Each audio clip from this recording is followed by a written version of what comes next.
Good evening, folks. I'm here grinning with greenery. I can't wait to share with you things you need in your landscape or suggest your neighbors get them in their landscape. I use things out of my landscape all 4 seasons. It's hard not to focus on Christmas right now, of course, because it's the Christmas season and that's where my thought process is. But I'm going to mention several things to you that are equally as usable in July, maybe that's why they call it Christmas in July, as they are right now. I'm also going to mention to you several things that I personally use and glycerin, because I like to preserve things for when I have need for them later. So there's several green things in your landscape that accept glycerin up through their system and become just as supple 1 year from the time you cut them. Glycerin is a process where you use 2 parts very warm water and 1 part kosher glycerin, which is 100% safe and organic.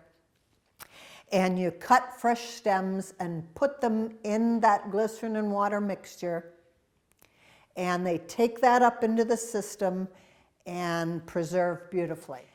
While I'm on the subject of preserving, this is my glycerin. I sell it on my site, fransfairgarden.com. It's kosher. You can keep this in your pantry.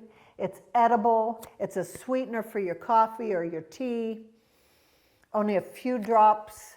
You can put a drop in your bread dough to keep it from getting hard. You can put a drop in your icing to keep your icing soft. You can shave your legs with it because it's a humectant. It treats your skin like a spa, and your skin will be as supple as the plants that you're preserving in it. So keep the glycerin in your pantry, in your bathroom, in your kitchen pantry. 150 or 200 uses, and I'll post those on this video. Let's just go right over here and we'll get started.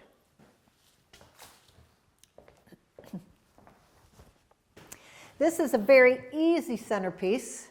Carya japonica just lost its leaves a few weeks ago, but very, very flexible. Carya japonica gets a little lemon yellow flower. It blooms between July and August, sometimes extended period. Very, very flexible. You can do a lot of things with it. It suckers out with stolons underground, so you can cut that to the ground each year. This time of year, I cut mine because I use them. So I cut them to the ground, and then next year you'll have a rash like this again. I make a lot of things with the carya. You can cut stems and put carya in water and glycerin. They'll stay flexible. In this design, the greenery used is Norway spruce, tinted with gold, cheap gold paint, gold thread cypress, which would take glycerin beautifully. It'll get a little deeper gold, a little deeper green, but you can cut those stems and put them in glycerin. Rhododendron, anything that has the texture, the thick texture like the rhododendron leaf or the laurel leaf or the magnolia if you live in the south. We have magnolia here in some protected or microclimates. They're not as big as the southern magnolia, but anything with that thick texture will take glycerin. This is an example of huckleberry that's not glycerined and huckleberry that's glycerined. The not glycerined is kind of brittle, it breaks, it flakes. The huckleberry that's in glycerin is supple. It probably took 2 weeks in glycerin and water to get it to be this color, this texture, and it's beautiful. It adds depth with the deeper color. Wonderful in design.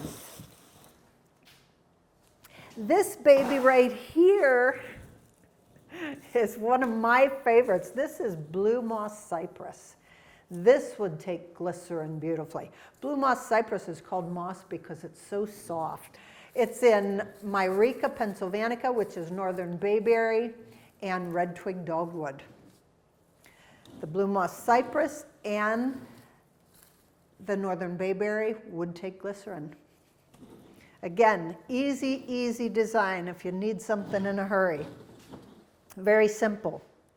This simple but elegant design is not in green so much. The white pine is green, and yes, white pine will take glycerin, but those needles tend to get frumpy, so it's not a winner for glycerin. This, however, the Dusty Miller, boosted with fertilizer, is absolutely beautiful. It glycerins beautiful, kind of, it gets a little frumpy, but it's still white and pretty, and the lacy Dusty Miller is absolutely beautiful too. So the elegance here is with the red roses and the crab apples. Crab apples would take glycerin, and they would hold on, where these will probably droop and fall off, get brittle. But in glycerin, they'll hold on longer. So if you need a touch of elegance, Dusty Miller and white pine will do it in a hurry. I brought this wreath ring because for those of you that might like to make wreaths, you can do it easily. There's so many different ways. Some people will wire it around a hoop, but if you need something to be able to do a wreath in a hurry, I've done fresh flower wreaths with this. They're very easy to manipulate. This is a handful of burning bush cuttings that last year when I was buzzing my burning bush and the cuttings were all the same size, I was gathering them up and I thought, I'm not putting them in the burn pile this year. So they're the ideal size to make a wreath. You just lay them in there consecutive, all the same direction, and it makes a beautiful twig wreath. Now these are soft to do with your hands, so what I would do if I were doing a complete twig wreath, put all your twigs in there. You might want to use something maybe that you preserved with glycerin to tuck in to hide your mechanics a little bit if they're showing. I mean, they will overlap and hide the front, but sometimes the mechanics show on the inside, so you can use some glycerin greens or something just to tuck inside there. And then what I would do with these flexible wreaths is just lay them upside down and hot glue the back, just for added security, added strength. And if you don't do that, then you can change it out. Just open them up and take them back out and do something different. Very flexible. They come in a multitude of sizes, and they're not expensive. This is Euonymus elatus, and if you get it before the deer do, you can put this in glycerin. It's been glycerined already, so it's flexible. This is Cotoneaster, another fine textured little plant.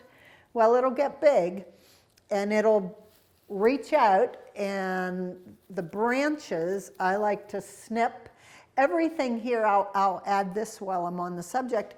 I don't trim anything until I'm ready to use it. Very little goes to the burn pile anymore.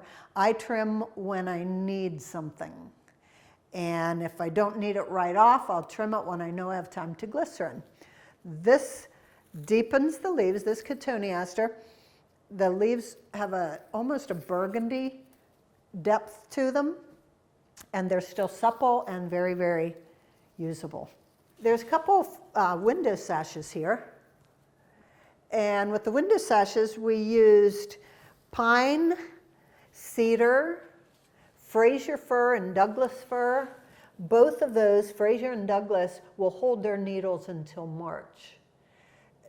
They're the backbone for all of my Christmas decorating because I don't typically decorate till the 15th or the 18th, and then I leave it up sometimes past Valentine's Day. And they look just as beautiful as today. Window sashes work beautiful and easy. Just gather the things. You should always have wire on hand.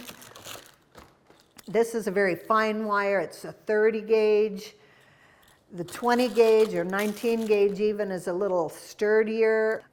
With the window sashes, you get both sprays and put them together, and where they're bound together, you just tie and tighten and tie and tighten. And that's as easy as it is. I always leave a couple hangers, and to put these in window sashes, these hangers that are left on the back, you raise your window and put these hangers right in under and close the window, and that's how these window sashes stay on. Very, very easy to do. And again, this is 19 or 20 gauge wire. You should always have this in your basket. This is a very simple and inexpensive centerpiece. This is Rhododendron sprayed red. And when I do this, I just take my cheap spray paint out and I'll spray the leaves gold or red, and I'll do it right on the bush and let them dry naturally out there. The tinted Norway spruce, I just tinted it gold, and once it's dry, then I cut it. This is the blueberry cedar. Pine cones, collect all the cones that you see because you can use them. But it's just cedar, some boxwood. Boxwood is a great plant to have in your landscape. And there you have it. Very, very inexpensive.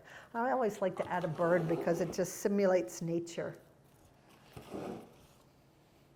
And simulating nature is what it's all about. Isn't that beautiful?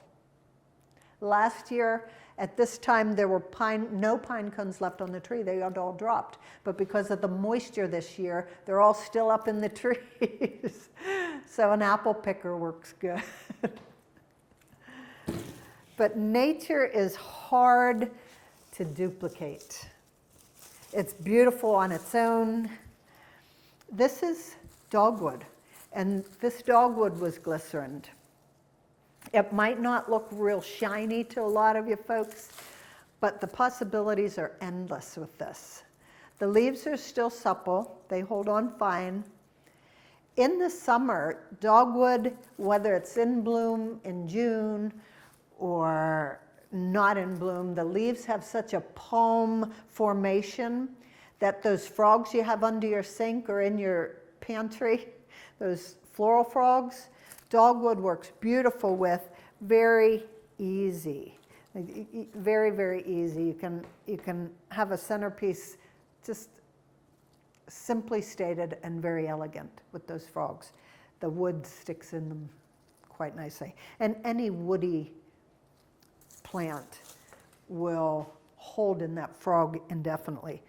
Curly willow works wonderful. In this jar, we have an array of blue holly. The holly leaf glycerin is beautiful. It'll get a deep, almost black green. This is the button bush, Cephalanthus. Our bush was heavy with pollinators this year and blooms, and they were also pretty, and even still, this is the natural color. But I cut them probably back in September and put them in just a little jar of glycerin, and they took it up, and they're holding beautifully. The texture is tough to beat. This is sea oats, and I sprayed them gold and silver. Sea oats are the grass that rustles when you go to the beach and travel the dunes to get over to the water. Sea oats is easy to grow. They drop seed and grow, and we can share plants right and left to our neighbors. But I love to just cut them and use them in the fall, and at Christmas they color beautifully. I don't glycerin sea oats, however. So this is yucca, and this yucca has been glycerined. The palm iris do the same thing. The blades of the iris, they'll stay supple, they'll stay true green, sometimes deeper green, but you just cut the stems, put them in the glycerin solution, a third glycerin, 2/3 very warm water. Give your hands a spa day in there and agitate, and put your stems in there. In a week's time, you have something ready to keep and ready to use it at a moment's notice. The blue cedar is always nice. Any of the cedars will glycerin. This is Rose of Sharon or Althea pods. And had them in my landscape forever, but I'm not sure if I like them. I haven't decided, and it's been years. And the reason being because these pods drop seed, and those little seedlings grow in the spring, and I am talking about 100 of them. And you can let them grow up and share them with friends, but then your friends have the same problem you have. So what I've been doing in the winter, this time of year, I'll go out with my red paint, because it's hard to find red berries other than the Winterberry holly for decorating purposes. And the Winterberry holly, like, I don't use on wreaths and things because they would eventually fall off. So I paint these pods bright red out on the bush, and I let them dry, and then I use these as pods in my natural decor, because they stay on. They don't let go until you cut them. And in my thought process when painting these trees, or the branches, I think, well, if that dies, you know, I don't care, because I don't know that I actually like it. That's just neither here nor there, but they haven't died. So these are tough plants with beautiful pods, but they do not hold back in their reproduction process. So pods are good. Rose of Sharon is still debatable. Grass plumes are always sought after no matter what time of year. Pampas is a big thing right now, but they don't grow in our zone, so we substitute with some miscanthus heads. These, to keep them from being flyaway, I preserve them with a clear acrylic sealer or just a generic gold paint, and they're beautiful. Jim Dandy to the rescue, I always think when I see these. This is Jim Dandy Winterberry holly, and I don't need to say any more about it other than it's just on its own fabulous. This is Heineken Cyprus. Again, any of the cypress will take up glycerin beautifully. It has its own kind of Asian-inspired style. Heineken is good. It's the one that just kind of is very stately and compact. I like to use fruit in my designs. I like to use grass heads. As I told you with the miscanthus, this is foxtail. Grows wild in the field. I cut it by the bundles and use a lot of it from summer till, well, year round. I use the foxtail. They're just beautiful to add texture and softness to anything. The cedar and the Douglas and Fraser fir, the white pine, very easy to do. To secure fruit, a lot of folks don't know this, but to secure fruit in a design, woody sticks work well, like stems from something like pencil size. What I do is I'll cut the spike or the woody stem and put hot glue on it and then pierce it into the fruit. And then I'll even go so far as to seal that with hot glue at the puncture wound so it doesn't want to rot quickly. And remember, these are going to be outside, so the temperatures outside here in Pennsylvania are ideal for preserving anything. So that's how you secure fruit. A lot of folks ask me that, and I'm just sharing that with you. And then that stake that you use, the wood stake, you just wire it into place with the other greens. Here we have the sprayed silver sea oats, just to add some glitz to this very simple Fraser and Douglas fir wreath. Magnolia leaves are bold and beautiful, and these have been glycerined. You see with the different color, they've taken on a deeper tone. The back is the typical color of that magnolia, but these are a little more flexible now, so they're keepable. Sugar pine cones and Fraser and Douglas fir, Scotch pine, just on a grapevine wreath. Just stick them in there and glue them with hot glue, and very, very easy to do. This was the Blackberry. the thornless blackberry, and I brought it in long strands and just bound it while we were waiting. And it's flexible and it's sturdy, and the blackberries were as big as your thumb this year. So the runners, some of them were 20-foot long. If you see the thornless blackberry, and I don't remember the variety, but the thornless blackberry is an awesome addition to any garden.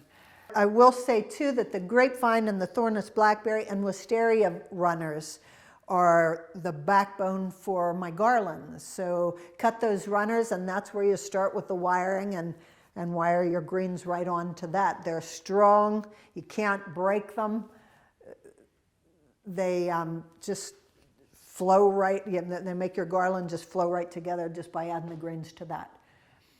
Boxwood, again, glycerins beautifully. Last year I made a complete boxwood garland with glycerin boxwood, and yeah, it was beautiful. The hydrangea, the juniper have the points and the status, of their own. They have a form that's hard to duplicate. Again, Fraser fir. And then this is just a very simple little wreath. We'll end it there. So if you have any questions, please email me at fransfairgarden@gmail.com. If you need product, go to fransfairgarden.com/shop. You'll see everything there that I make and share and use in the garden. I hope you learned something. I hope you know what to get at the nursery next time you go. And I look forward to seeing you again. Willow! Behind the dog. See if you can get her walking.